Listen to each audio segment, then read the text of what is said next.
Hadratul Mukarramin, para alim, para ulama, wabil khusus kepada guru kita bersama Al-Ustaz Fitriyadi Mata'anallahu bikulli hayatihi, wabil khusus kepada Ketua DKM Masjid Al-Fajar beserta seluruh staf dan jajarannya, para guru, para asatidzah wal ustadzat, hadirin wal hadirat, jamaah yang mudah-mudahan kita semua dimuliakan Allah Subhanahu wa taala. Puji serta syukur tahdidinya kita panjatkan kehadirat Allah yang Maha Ghafur atas limpahan rahmat, nikmat dan karunia-Nya. Salawat salam semoga senantiasa terlimpah curahkan ke haribaan junjungan kita Nabi besar Muhammad sallallahu alaihi wasallam. Hadirin hadirat, sehat semuanya? Alhamdulillah. Mudah-mudahan senantiasa sehat dan berkah. Kebanjiran? Alhamdulillah enggak ya. Mudah-mudahan kebanjiran duit dan berkah. Amin ya rabbal alamin. Jamaah rahimakumullah, kita lanjutkan kajian kitab Tafsir Ibnu Katsir, kitab yang ditulis oleh Imam Abu Fitah Muhammad Ibnu Katsir, yang kita telah sampai pada bahasan surah Al-Fatihah sampai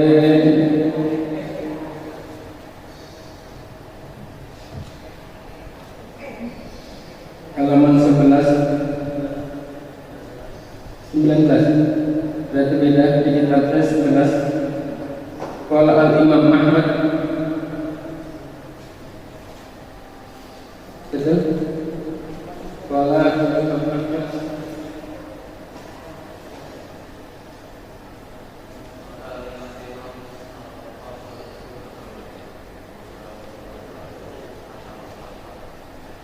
ya, sekarang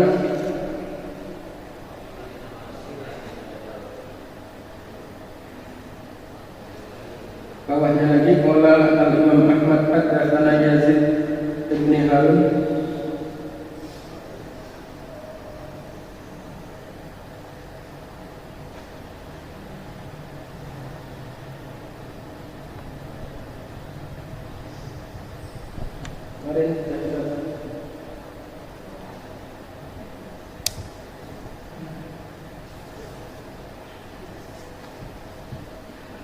ya, kembali dicari.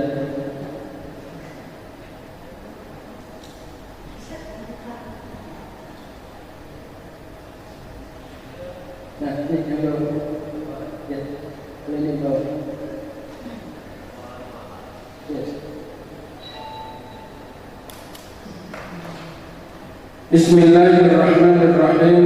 Qala al-musannif rahimahullahu ta'ala wa nafa'ani wa iyyakum bi'ulumihi fid dharain amin. Faqad qala rabbi shrah li sadri wa yassir li amri wahlul 'uqdatam min lisani yafqahu qawli amin. Amma ba'du.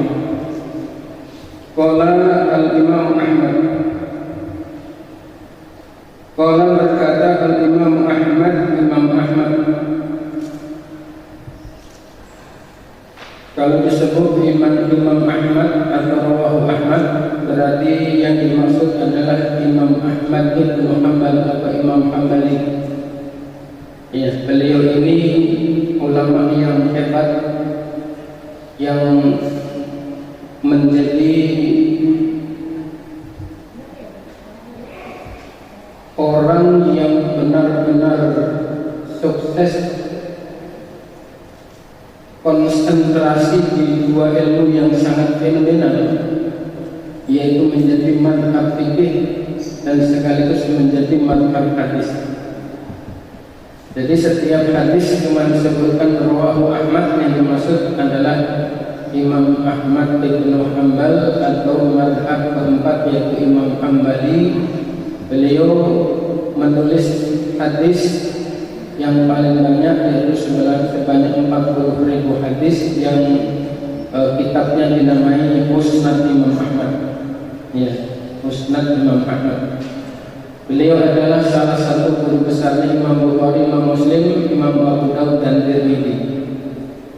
Ya, kalau sedikit kita urai, ini mungkin saya akan sering ulang supaya tujuannya periodisasi para ulama dari zaman Nabi kita Muhammad SAW sampai ke kita ini kira-kira tahapannya seperti apa, dan supaya kita punya gambaran sebagai dasar wawasan. Ya, kalau insya Allah sudah pada hafal bahwa Nabi Muhammad itu lahir pada tanggal berapa Pak? 12 Rabiul Awal itu anak kecil hafal. Iya, coba yang Masehi itu tanggalnya adalah 22 April ya 571. Ini kalau keunikan kelahiran beliau Pak, ini semuanya 4. Ya, pertama tanggal berapa? 22 itu hidupnya 4. 2 sama 2 4. April bulan ke-4. 571 ketemunya 4. 571. Betul enggak Pak? 5 sama 7 berapa? 12 ditambah 1 13. 13 itu 1 sama 3. Jadi 4. Iya. Iya, jadi 4. Nah, ini tidak mungkin kebetulan. Nih, pasti ada rahasia di balik angka 4 itu. Sama seperti Wali Songo ya, 9. Nah, itu juga ada rahasianya. Saya tidak ingin panjang lebar di situ, tapi Nabi sekali lagi kalau 12 Rabiul Awal itu anak belum lahir udah hafal. Tapi perbandingannya untuk tahun Masehi ya, tahun Masehi tanggal berapa Pak? 22 April 571. Kemudian dilanjutkan Khulafaur Rasyidin 4 itu selama 40 tahun ya. Imam sahabat Abu Bakar memimpin selama 3 tahun. Dilanjutkan Sayyidina Umar memimpin sebagai khalifah selama 10 tahun. Terus kemudian dilanjutkan Sayyidina Utsman selama 13 tahun. Dilanjutkan Sayyidina Ali bin Abi Thalib selama 4 tahun. Jadi masa kekhalifahan itu berlangsung, kalau Khulafaur Rasyidin maksudnya, yaitu selama 40 tahun. Ini kemudian nyambung ke 4 madhab. Madhab Hanafi ya, lahirnya itu di Kufah, Irak ya. Irak itu yang masyhur di antaranya Kufah dan Basrah. Imam Hanafi itu lahir di Kufah, Irak ya, tahun 699 Masehi. Ya, kalau Nabi 571, Imam Hanafi berapa? 699. Nah, berikutnya Imam Malik lahir di Madinah. Ya, lahir di Madinah. Beliau juga berkarya di Madinah dan dimakamkan di makam Baqi Madinah yang belakang Masjid Nabawi. Beliau lahir pada tahun 711 Masehi. Ya, 711 Masehi. Kemudian Imam Syafi'i lahir di Gaza, jalur Gaza Palestina ya, yang sekarang masih jadi konflik ribut, pada tahun 767 ya, 767 di jalur Gaza. Nah, kemudian Imam Ahmad bin Hanbal itu lahir pada tahun 780 Masehi, tepatnya adalah di Baghdad, Irak. Ya, di Baghdad, Irak. Baru kemudian Imam Bukhari ya, lahir sudah hafal nama ini sudah puluhan kali saya ulang. Beliau lahir adalah di Uzbekistan, ya, bagian negara Uni Soviet dulu. Beliau lahir pada kalau tanggalnya beliau lahir pada tanggal 20 Juli 810 Masehi. Ya, 810 Masehi di mana? Uzbekistan. Kemudian kawannya sekaligus muridnya yaitu Imam Muslim lahir di Iran. Ya, Iran. Jadi ada Irak, ada Iran ya. Nah, beliau kalau Imam Muslim adalah lahir pada tahun 821 Masehi. 821 Masehi. Kemudian berlanjut kepada 4 yang berikutnya adalah Imam Abu Daud, Tirmidzi, Nasai, dan Imam Ibnu Majah. Ini artinya guru bermurid ya. Ini guru bermurid nyambung begitu. Artinya sampai ke kita tulisan-tulisan seperti ini dengan sangat-sangat yang kuat luar biasa. Ya.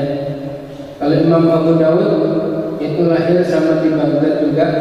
Beliau adalah pada tahun 817 Masehi. Kemudian Imam Tirmidzi itu sama dengan Imam Bukhari di Uzbekistan 824. Terus Imam Abu Daud, Imam Nasai itu lahir di negara namanya Turkmenistan. Jadi negara yang berada di antara Iran di sebelah selatannya, kemudian Uzbekistan ada di sebelah utaranya, itu namanya Turkmenistan. Dia lahir pada tahun 829 Masehi. Nah, terus kemudian yang terakhir dari 4 itu Imam Ibnu Majah itu di Iran, ya, di Iran. Beliau lahir pada tahun 824 sama dengan Imam Tirmidzi tahunnya. Ya, kalau kita urut lagi sama seperti Imam Ghazali. Kalau Imam Ghazali itu pada tahun 1010. Imam Syekh Abdul Qadir Jailani agak lebih muda lagi, beda 5 tahun, sama-sama di Iran. Jadi Imam Ghazali dan Imam Syekh Abdul Qadir Jailani itu lahirnya sama-sama di Iran. Bedanya kalau Syekh Abdul Qadir Jailani besar berkarya sampai wafat beliau di Irak, ya, di Baghdad, Irak. Nah, ini namanya periodisasi para ulama yang mudah-mudahan bisa menambah wawasan kita untuk bagaimana sih tahun-tahun sampai kalau Wali Songo ke Indonesia itu tahun 1404, ya, agak kekinian, ya, 1404 Masehi. Sampai ke Taman Aster tahun berapa? Ya, ini yang berkata ini adalah Imam Ahmad bin Hanbal, ya, Imam Ahmad bin Hanbal. Qala Imam Ahmad bin Hanbal, beliau berkata, haddatsana Yazid ibnu Harun, amba'ana ibnu Abi Dza'bin wa Hashim ibnu Hashim an ibnu Abi Dza'bin an al-Akbari an Abi Hurairah an Nabi sallallahu alaihi wasallam. Nah, Imam Ahmad itu dapat dari Yazid bin Harun. Ini salah satu guru fenomenalnya juga Imam Ahmad bin Hanbal, namanya Yazid bin Harun. Ini ulama yang luar biasa, ya. Dari Imam Ahmad bin Hanbal gurunya juga sangat banyak, beratus-ratus. Di antaranya guru besarnya adalah Imam Syafi'i, dan di antaranya guru besarnya lagi adalah Yazid bin Harun.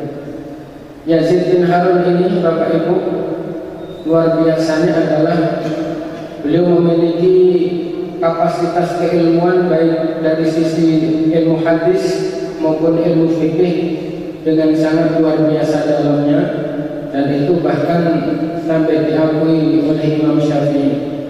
Ya, jadi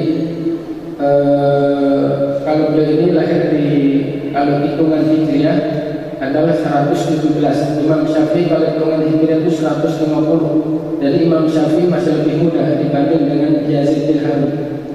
Ya, Imam Syafi'i sendiri juga mengakui kehebatan Yazid bin Harun ini akan kualitas keilmuannya dan kualitas fikihnya. Hadis-hadis yang diriwayatkan oleh Yazid bin Harun adalah hadis-hadis sahih. Ya, kemudian salah satu kehebatannya lagi, beliau ini ahli ibadah yang luar biasa. Beliau bukan sering, ya, melakukan ibadah dari zuhur sampai asar baru selesai, dan itu tidak ngantuk. Beda kalau kita zuhur selesai wiridan langsung ngantuk, tiba-tiba bangun sholat asar. Itu beda dengan kita.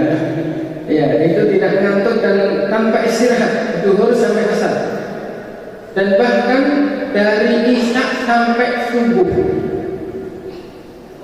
Ya, dari Isya sampai subuh beliau selalu ya ibadah dengan luar biasa khusyuknya. Berapa lama? Selama 47 tahun. Maghrib sampai Isya, dan Isya sampai subuh. Bahkan beliau ya di dalam ibadah itu selalu ya diiringi oleh nangis. Ya saking khusyuknya, takutnya kepada Allah itu sampai sering nangis.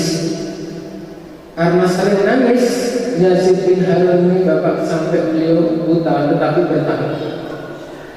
Ya, buta matanya yang kiri dulu karena diantara saking kebanyakan nangis sampai buta. Ya, terus kemudian selang beberapa tahun kemudian mata kanannya bahkan kalau beliau ngajar ya ini luar biasa banyaknya. Setiap ngajar itu tidak kurang yang hadir 70.000 jamaah. Ini berapa ribu nih? Ya Allah, 70.000 jamaah.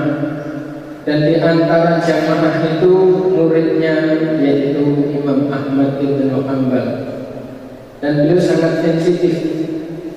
Ya, ketika sudah tidak melihat, kalau ada orang dehem, beliau tanya, siapa itu yang dehem?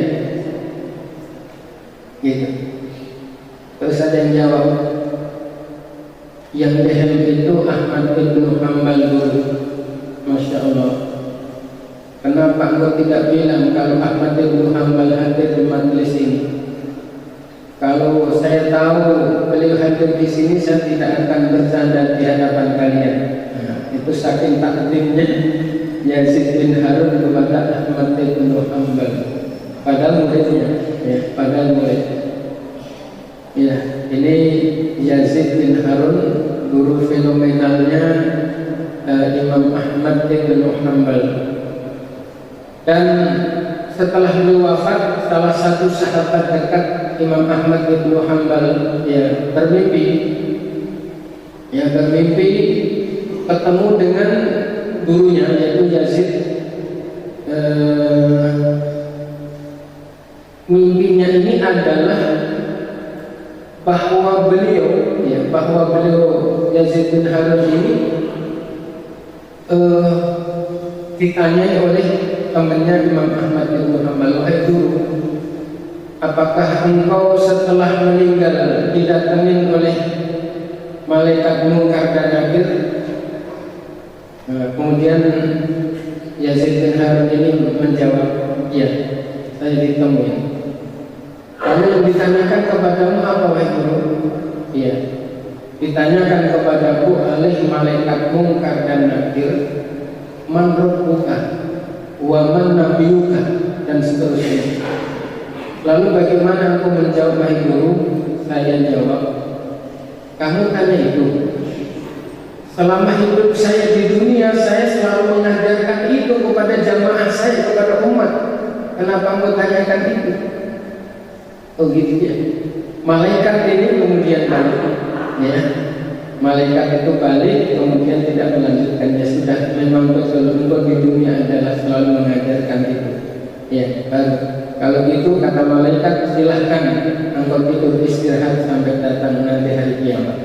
Itu diceritakan oleh salah satu kawan Imam Ahmad bin Hanbal kepada Imam Hanbal. Jadi satu amaliyah yang dahsyat.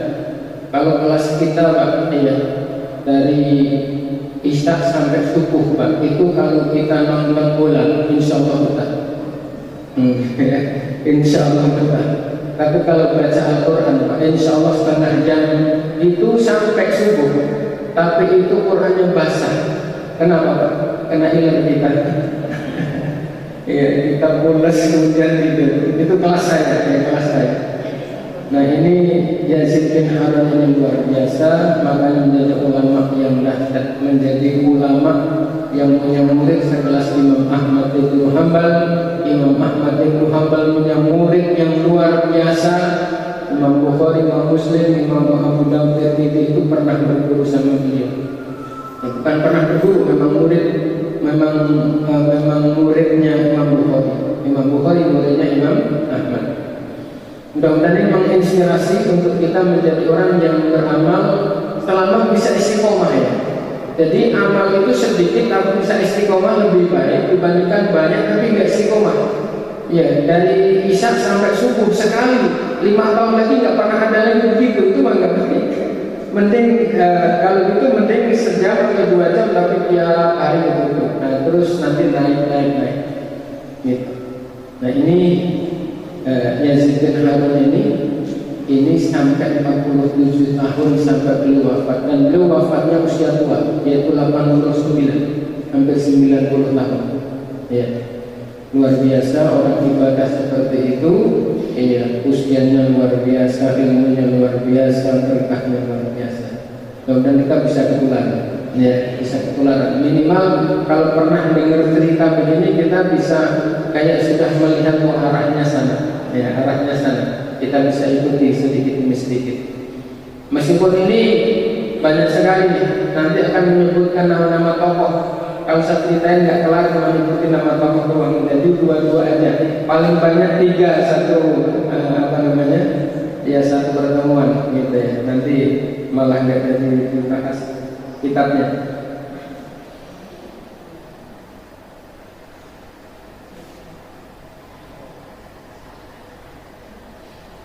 Ya.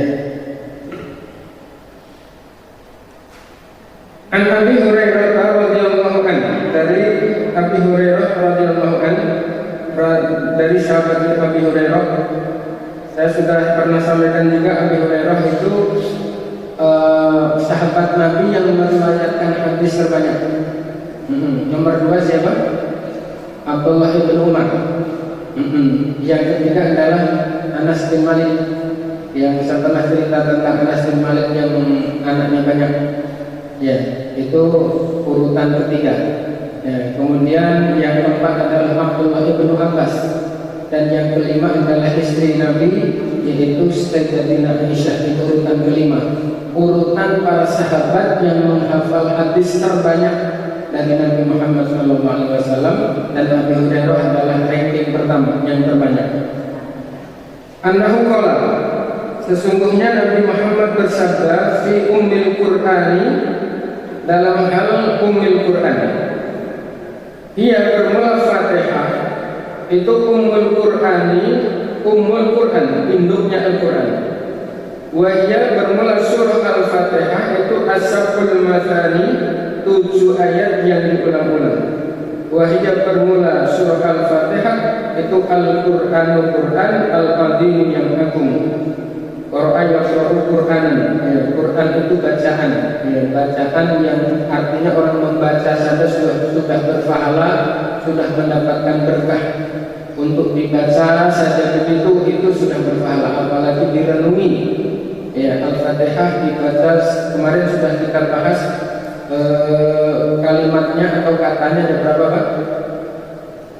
Alhamdulillah lupa. Ada 25 kata. Atau kata itu bahasa Arabnya kalimat. Terus hurufnya ada berapa? 113. Ya, 113 huruf. Itu surah Al-Fatihah.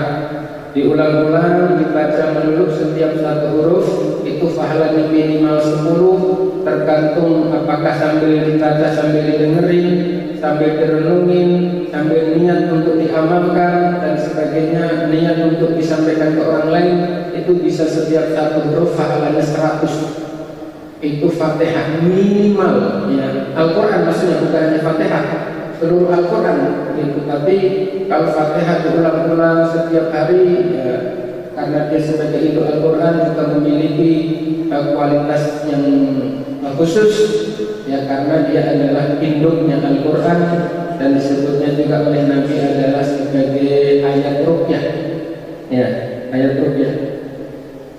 kemudian meriwayatkan hadis an Ismail dari Ismail bin Umar an ibni Abi La'bin bihi wa qala Abu Ja'far Muhammad bin Jarir At-Tabari Haddatsani Yunus ibnu Abdul A'la Amba'ana itu artinya naba'a itu tumbuh, mamba itu sumber, mamba'ul ma berarti sumber air, mamba'us salihin sumbernya orang-orang saleh.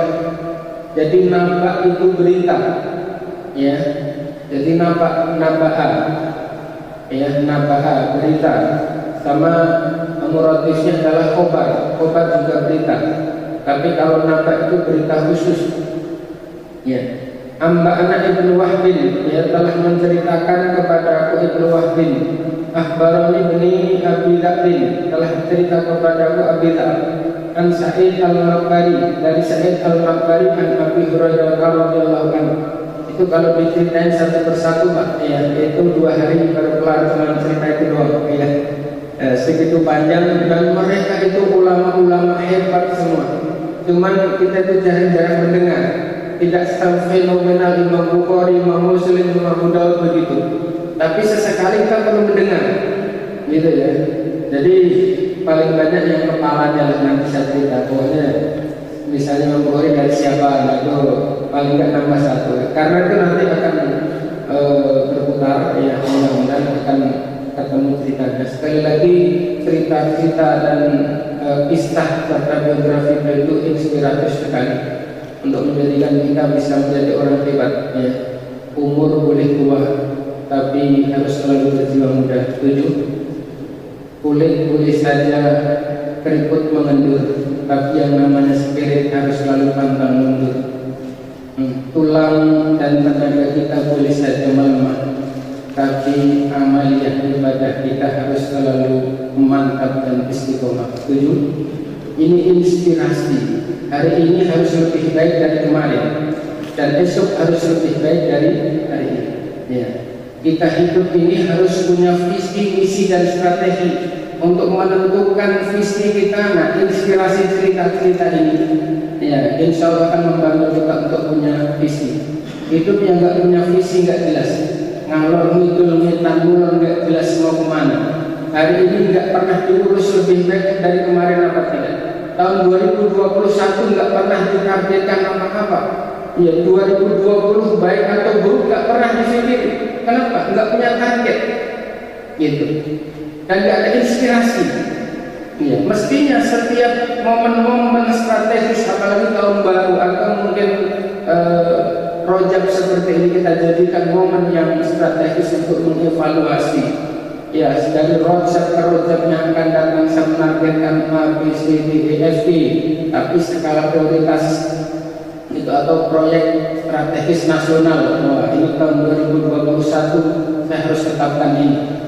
Nah, begitu sampai masuk 2022 kita evaluasi apa target saya, gitu.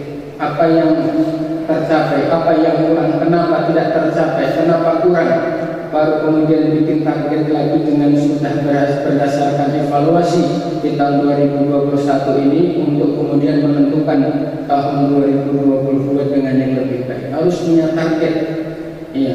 Bagaimana ulama-ulama yang dulu belum semudah ini kita nulis ketik, nyari kertas masih susah, tapi bisa menulis dengan kitab yang sangat banyak, yang tebalnya yang sampai 40 jilid.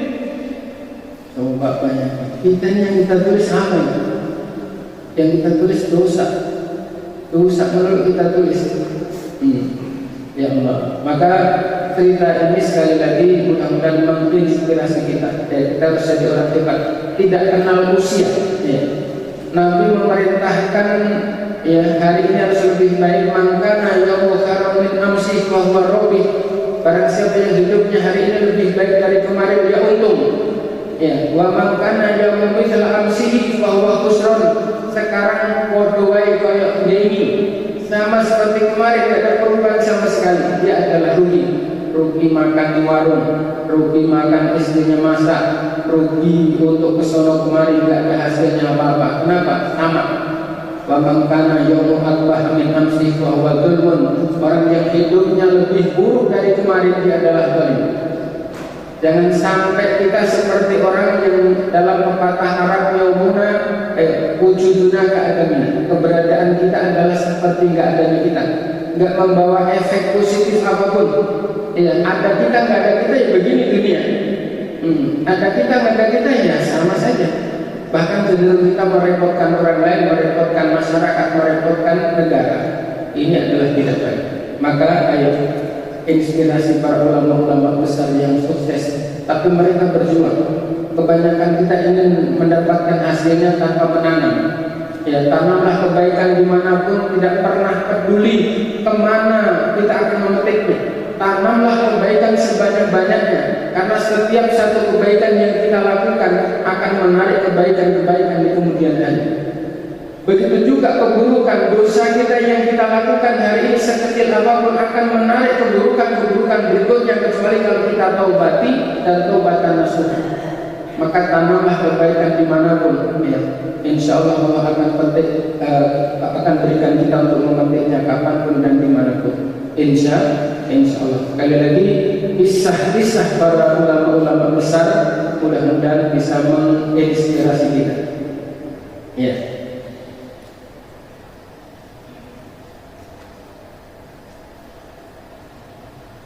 An Sa'id al-Maqbari an Abi Hurairah radhiyallahu anhu an Rasulillah sallallahu alaihi wasallam qala, dia bermula surah Al-Fatihah, itu ummul Qur'ani, induknya Al-Qur'an. Wahia bermula surah Al-Fatihah, itu Fatihatul Kitabi, pembukanya kitab Al-Qur'an. Wahia bermula surah Al-Fatihah, itu As-Sab'ul Mathani, 7 ayat yang diulang-ulang. Waqala Al-Hafidh Abu Bakr Ahmad bin Abi Musa, berkata Al-Hafidh Abu Bakr Ahmad bin Musa ibnu Mardawi fi tafsirih, haddatsana Ahmad bin Muhammad ibnu Ziyad, haddatsana Muhammad bin Walid ibnu Harith, haddatsana Ishaq bin Abdul Wahid Al-Musili, haddatsana Al-Mu'afi ibnu Imran an Abdul Hamid ibnu Ja'far an Muhammad bin Abi Bilal an Anil Maqbari an Abi Hurairah taqala. Ini Bapak Ibu contoh betapa satu hadis itu dapat dari siapa sampai nyambung ke Rasulullah, hafal beribu-ribu hadis. Imam Bukhari tidak pernah mencatat satu hadis pun kalau beliau mendapatkan dari seseorang dan seseorang mengatakan dari orang lain, kalau orang lain itu masih hidup, kecuali Imam Bukhari datang hidup meskipun beda negara. Begitu, meskipun beda negara. Dan Imam Bukhari tidak pernah menulis dan mencatat hadis dari orang yang pernah mencelakai hewan sekelas nyamuk sekalipun. Kalau beliau melihat orang yang berikan hadis ada nyamuk, langsung udah. Kalau perlu pakai martil, kayaknya kuasanya.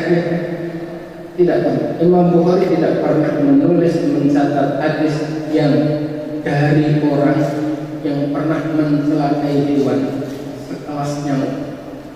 Kalau kita Pak sama nyamuk, semprot habis-habisan. Itu bahkan lupa kalau lagi sholat. Sholat nyamuk nggak kenal, keplak, lupa kalau itu darahnya antar kena badan kita sholat. Itu kelas kita. Nah Imam Bukhari coba, Imam Bukhari di para perawi hadis nggak ada satu hadis pun yang nggak ada sanadnya. Sanad dari Imam Bukhari nyambung sampai Abu Hurairah, ini tengahnya namanya sanad, jalur hadis. Imam Bukhari namanya rawi yang meriwayatkan. Gitu. Habis waktunya. Masih ya. Makanya tadi nggak baca salawat karena waktunya agak sudah ini, sudah agak baik. Mungkin karena saya telat, ya, saya telat. Maksudnya ini agak biar bisa agak pendekkan dikit.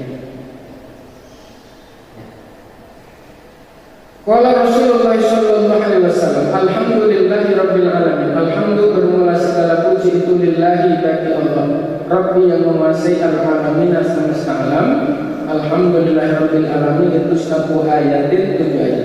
Bismillahirrahmanirrahim ihtahunna, dan bismillah adalah salah satu dari 7 ayat itu. Wahia bermula surah Al-Fatihah itu ashabul masani, 7 ayat yang diulang-ulang, wal Qur'anul Azim yang dan Quran bacaan Al-Azim yang agung. Wahia bermula surah Al-Fatihah itu umul kitab, induknya kitab Al-Quran, wa fatihatul kitab dan pembukanya kitab Al-Quran. Waqad rawahu ad-Daraqutni, dan telah meriwayatkan pada hadis ad-Daraqutni, Imam ad-Daraqutni juga an Abi Hurairah marfu'an, dan hadis marfu' binahwi. Tingkatan hadis saya pernah bilang ya, hadis yang tertinggi atau derajat hadis pertama itu namanya hadis marfu', hadis yang disandarkan kepada Nabi langsung melalui ucapan, perbuatan, sifat dan takdir. Kemudian derajat yang kedua adalah hadis mauquf, ya, hadis yang disandarkan kepada sahabat. Ya, misalnya kayak yang saya pernah cerita juga kalau tidak salah tentang azan Jumat 2 kali, yaitu disandarkan kepada Sayyidina Utsman. Ya, tapi itu riwayat Imam Muslim. Iya, jadi itu bukan berarti cacat. Riwayat Imam Muslim bahwa azan Jumat 2 kali itu adalah berdasarkan perintah dari Sayyidina Utsman. Sudah pernah saya cerita ya? Sudah belum? Kalau belum saya ulangi tentang azan 2 kali. Tentang azan 2 kali. Jadi an-nidaa yaumal jum'ati, itu azan. Sesungguhnya azan pada hari Jumat. Karena awalnya pada awalnya adalah hina yas'adul imam alal mimbar, ketika imam naik ke mimbar. Ya, itu adzan aslinya itu fi ahdi Rasulullah sallallahu alaihi wasallam wa Abi Bakr wa Umar. Ya, itu sampai masa Khalifah Abu Bakar dan masa Khalifah Umar. Itu. Falamma kana fi khilafati Utsman, ya ketika masuk pada masa kepemimpinan Khalifah Utsman, zadan nas wa kathurun nas. Jadi manusia, maksudnya penduduk muslim semakin banyak. Fa'amaro nida astalis, maka Sayyidina Utsman memerintahkan adzan 3 kali, maksudnya termasuk qomat. Ya, termasuk qomat itu adzan 3 kali. Kemudian fa'ukima, dan itu dilakukan fi zawrah, dilakukan adzan di pasar-pasar. Ya. Kenapa Sayyidina Utsman memerintahkan ini? Karena umat Islam semakin banyak dan mereka melakukan ibadah sholat Jumatnya itu nungguin dengerin adzan. Gitu. Bayangkan kalau tempatnya jauh, belum dia harus mandi dulu, belum dia harus ganti pakaian dulu, belum perjalanan dari tempat kerja ke masjid atau dari rumah ke masjid. Sayyidina Utsman menyaksikan bahwa jamaah Jumat itu banyak yang begitu sampai langsung sholat. Sementara khutbah itu adalah bagian dari rukun Jumat. Gitu, bagian dari rukun Jumat.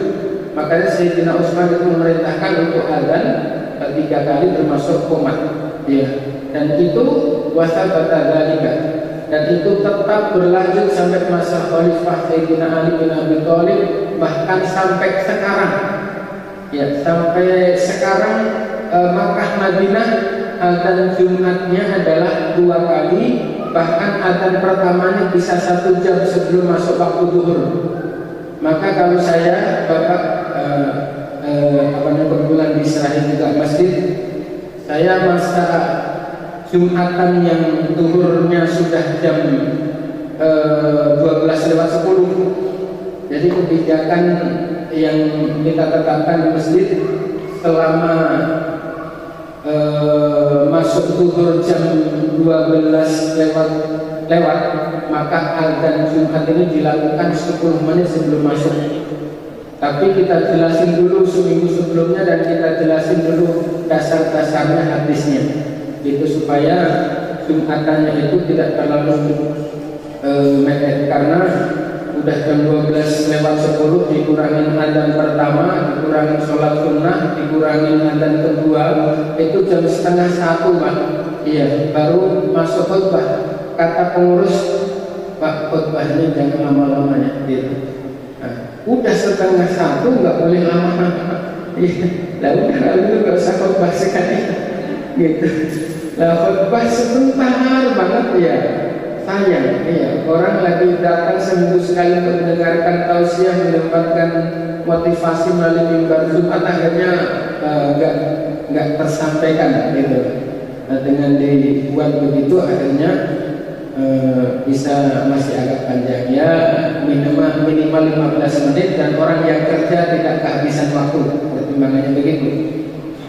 Hadirin spesifik tentang adzan Jumat itu, ya Nabi pernah menyampaikan dalam hadis yang sahih, alaikum bisunnati wa sunnatil khulafa'ir rasyidin al-mahdiyyin 'addu bin nawajid.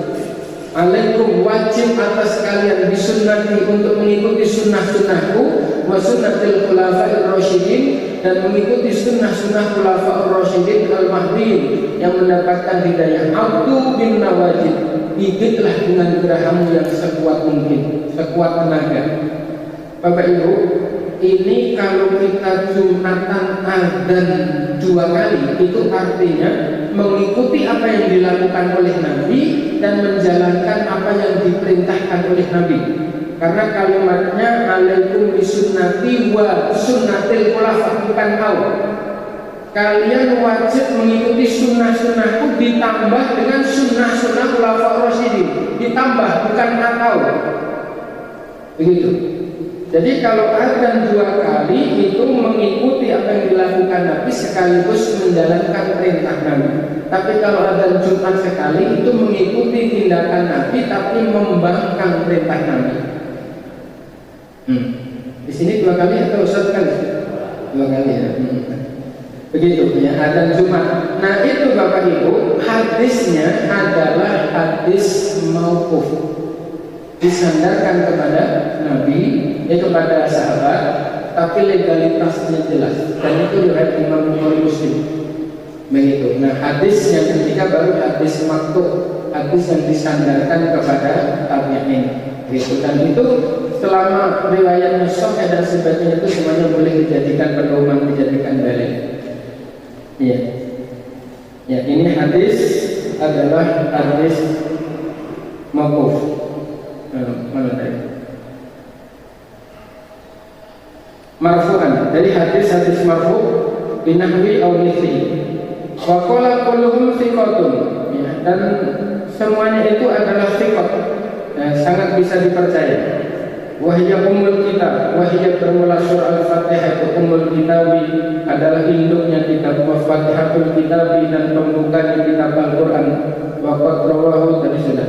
Kulluhum thiqat. Wa rawa Al-Baihaqi, dan telah meriwayatkan Al-Baihaqi, Imam Baihaqi, an Ali wa Ibnu Abbas wa Abu Hurairah annahum fassaru qaulahu ta'ala, wa annahum, sesungguhnya Ali, sahabat Khalifah Ali, kemudian Ibnu Abbas, Abu Hurairah itu mentafsirkan firman Allah Ta'ala sab'an minal masani, yaitu 7 ayat yang diulang-ulang bil Fatihati, dengan yang dimaksud adalah surah Al-Fatihah. Wa annal basmalah, dan sesungguhnya bismillah ia al-ayatu as-sabi'atu, ia adalah ayat yang ke-7, maksudnya salah satu di antara 7 itu. Minha, di antaranya wasayati, wa hiya al-ayatu as-sabi'atu minha, dia adalah ayat dari surah Al-Fatihah itu yang ke-7 dari surah Al-Fatihah, artinya salah satu dari 7 itu. Wasayati, dan akan datang tamam hadza, penjelasan secara keseluruhan, secara sempurna masalah bismillah tadi, indal basmalati, nanti dalam bahasan bismillah. Waqad rawa, dan telah meriwayatkan Al-A'mash, Imam A'mash, an Ibrahim qala, dari Ibrahim qala berkata, qila Ibnu Mas'udin, dikatakan Ibnu Mas'udin kepada Abdullah bin Mas'ud, lima lam taktub al-fatihah fi mushafika. Lima, kenapa wahai Ibnu Mas'ud lam taktub tidak menulis engkau al-fatihah surat al-fatihah fi mushafika di dalam mushaf Al-Qur'an. Jadi Abdullah Ibnu Mas'ud membuat juga Al-Quran yang ditulis dengan tangannya sendiri gitu. Tapi itu tidak didahului oleh surat Al-Fatihah. Itu mushaf Al-Quran yang ditulis oleh Abdullah Ibnu Mas'ud. Faqala, maka menjawab Abdullah Ibnu Mas'ud, lau kata Tuhan, kalau saja aku menulis pada surah Al-Fatihah latak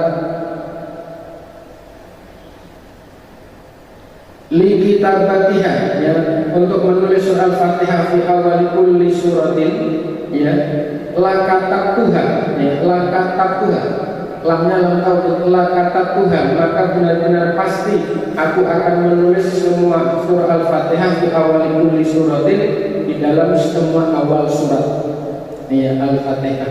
Jadi Abdullah Ibnu Mas'ud ditanya, kenapa engkau tidak menulis surah Al-Fatihah di dalam mushaf Al-Quran? Jawaban Abdullah bin Mas'ud, kalau saya tulis di awal, berarti saya harus menulis Al-Fatihah juga di setiap surat. Kenapa? Karena setiap surat itu penjabaran dari surah Al-Fatihah. Begitu. Itu alasan Abdullah bin Mas'ud maksudnya. Kalau sekarang yang ditulis Bismillah di setiap awal surat, bukan Fatihah. Kalau Fatihahnya di depan. Ini berdasarkan mushaf Utsmani. Ya, mushaf yang ditulis oleh yang diprakarsa oleh Sayyidina Utsman, ada namanya, kemarin kalau tidak salah sudah kita bahas, namanya kitab induk. Jadi ketika masa Khalifah Utsman periode awal, Al-Quran itu berbeda-beda di daerah-daerah, di provinsi-provinsi, di negara-negara itu beda-beda. Akhirnya Sayyidina Utsman mengumpulkan para penghafal Al-Quran, ya, untuk membaca dengan disimak oleh para penghafal juga. Baru setelah itu disepakati ini yang benar, dan Al-Quran yang di daerah yang beda itu dihanguskan, dibakar, ya, dan dijadikanlah Quran yang ditaskeh tadi itu dicetak dalam jumlah terbatas untuk kemudian dikirim ke daerah-daerah sebagai Al-Quran hidup. Al-Quran yang ada yang tidak sesuai dengan Al-Quran ini harus dihilangkan, harus dihapus. Gitu. Jadi Al-Quran hidup itu disebutnya adalah mushaf Utsmani, ditulis pada masa Khalifah Sayyidina Utsman bin Affan. Qala Abu Hurairah, qala Abu Bakr bin Abi Dawud, yakni haitsu yaqra'u fi shalat